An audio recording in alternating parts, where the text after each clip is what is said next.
राम राम दोस्तों आइए आज मैं आप लोग को एक बहुत अच्छा कहानी सुनाती हूँ। तो ये कहानी है एक गांव में दो पड़ोसन की। अब ये दो पड़ोसन जो है ना, उसमें से एक का नाम रहता है कांति, एक का नाम रहता है शांति। और कांति के पति जो रहता है वो ठेकेदार रहता है और शांति का पति जो रहता है वो स्कूल में शिक्षक रहता है। तो दोनों में फ़र्क ये रहता है कि कांति जो है वो ठेकेदार की पत्नी रहती है, उसके पास पैसा बहुत रहता है, और शांति के पति शिक्षक रहते हैं साधारण, तो उसके पास पैसा कम रहता है। और दोनों के एक एक लड़का रहते हैं। अब ये जो है कांति अपने लड़के को बड़ा नाज से पालती है, उसके हर काम के लिए आया रखती है, वो आया उस बच्चे का देख रेख करती है। और शांति जो है वो अपने लड़के का साधारण रूप से अपने हाथों से उसका परवरिश करती है, उसका हर चीज़ खुद करती है। अब ये ऐसे होते रहता है। और ये कांति जो है वो हर दिन शांति के यहाँ जाती और बोलती, देखो बहन, मैं तुम्हारे घर हमेशा आती हूँ लेकिन तुम मेरे घर नहीं आती हो। अब ये बात शांति सुनती और टाल जाती। अब कांति ऐसे ही करती रहती, लेकिन शांति को कुछ मतलब इस बात से कोई वो नहीं था और वो हमेशा उसके बात को टाल जाती।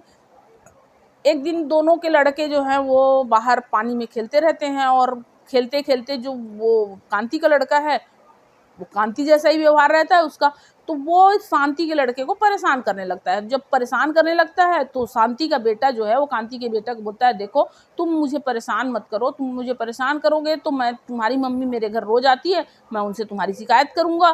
तो ये बात जो है वो कांति का बेटा जाके और कांति से अलग तरीके से वो करता है। अब कांति गुस्से में वो वहाँ शांति से लड़ने आ जाती है, तुम्हारी वहाँ से बड़बड़ाती हुई आती है, इतनी औकात कि मेरे लड़के को ऐसा बोले, ये वो लंद-फंद। अब वो ये बात आके और शांति से भी उतना ही बात करती है, उतना ही बोलती है। शांति चुपचाप सब बात सुनती है और कुछ नहीं बोलती। अब वो बोल-बाल के कांति चली जाती है।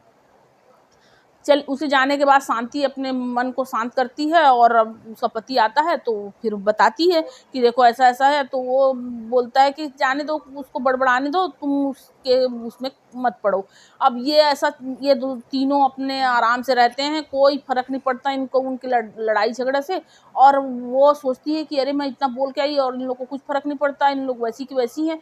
तो वे अब उसके घर क्या है कि बड़े बड़े लोगों का आना जाना रहता है, नेता वेता, बड़े बड़े सेठ महाजन लोग का। तो उसका वो घमंड दिखाती थी। तो अब ऐसे चलता रहता है। अभी एक बार क्या होता है कि ये अपने अब सोचती है कि मेरे लड़ने झगड़ने से मेरे घर इतने लोग आते जाते हैं, इसका भी कुछ इसको फर्क नहीं पड़ता, ये कभी मेरे से झुकती नहीं है।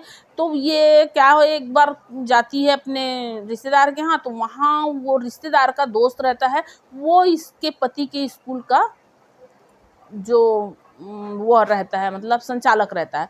तो वो उसको पता चलता है कि इसी के स्कूल में वो नौकरी करता है, तो उससे बोल बाल के इसकी नौकरी छुड़वा देती है। अब सोचती है कि नौकरी छूट जाएगा तब इन लोग को फर्क पड़ेगा, ऐसा सोच के उसकी नौकरी छुड़वा देती है। नौकरी छुड़वाने में सफल हो जाती है।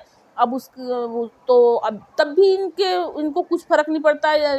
जो शांति के पति रहते हैं वो बोलते हैं, जाने तो नौकरी छूट गया है तो मैं ट्यूशन पढ़ा के गुजारा चला लूँगा अपने घर का। अब ये ट्यूशन पढ़ाने लगते हैं। अब वो कांति सोचती है कि अब वो भी कुछ फ़र्क नहीं पड़ रहा है। मोहल्ले की औरतों से बोलती है कि देखो, ये अगर ना मेरे से आके बात करे तो मैं इसको माफ़ कर दूँ। मैं तो, मेरी मुँह बोली बहन है, लेकिन ये मेरे से कुछ बोलती नहीं है, मेरे पास आके कुछ कहती नहीं है। ऐसा मोहल्ले में सबसे बोलती फिरती। लेकिन अब ये शांति को तो कुछ फ़र्क ही नहीं पड़ता है। इनके यहाँ ऐसे पति ट्यूशन पढ़ाते हैं, उसके पति जिस स्कूल में ट्यूशन पढ़ाते हैं, उसी स्कूल के सारे बच्चे उसके पास ट्यूशन के लिए आ जाते हैं। उसको कोई फ़र्क नहीं पड़ता, वो नौकरी से ज़्यादा ट्यूशन में पढ़ा पैसा कमाने लगता है और कुछ फ़र्क नहीं पड़ता। अब ये देखते-देखते इसको फिर लगता है कि अरे इन लोग को तो कुछ फ़र्क ही नहीं पड़ रहा है। तो एक बार क्या करती है कि वो उसके घर में एक मतलब थानेदार आता है, खाना खाने के लिए, मतलब खाने के लिए निमंत्रण दिया रहता है उसका पति, तो वो खाने पे आता है उसके यहाँ एक थानेदार। तो उस थानेदार से वो झूठ का बोल देती है कि इनके घर में मतलब चरखा चलता है, मतलब गलत काम करते हैं इन लोग करके। अब ये शिकायत जो है वो थानेदार बोलता, अच्छा अगर ऐसी बात है तो मैं इसमें कार्रवाई ज़रूर करूँगा। तो ये सोच के अब दूसरे दिन वो थानेदार जो है ना, वो छापा मार देता है उनके घर में। उसी समय उनके घर में सिलाई सीखने के लिए लड़कियां आई रहती है। अब वो सिलाई सीखती रहती हैं। छापा मारता है, और जब छापा मारता है तो देखता है कि वहाँ कहीं कुछ भी नहीं रहता है।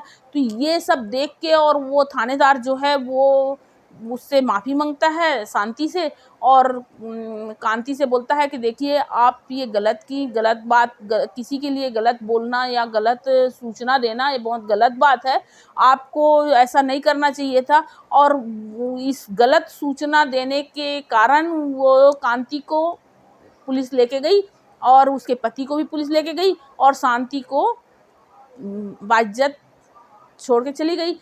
क्योंकि तो इससे हमें ये ज्ञान मिलता है कि हमें किसी से बैर नहीं रखना चाहिए, किसी के प्रति ईर्ष्या नहीं रखना चाहिए, किसी के लिए गलत नहीं सोचना चाहिए। आप लोग को ये कहानी कैसी लगी दोस्तों, आप लोग कमेंट करके ज़रूर बताइएगा, और मेरे इस वीडियो को लाइक कीजिए, और अगर आप लोग इस चैनल में नए हैं तो प्लीज़ सब्सक्राइब ज़रूर करिए। ठीक है दोस्तों, राम राम दोस्तों।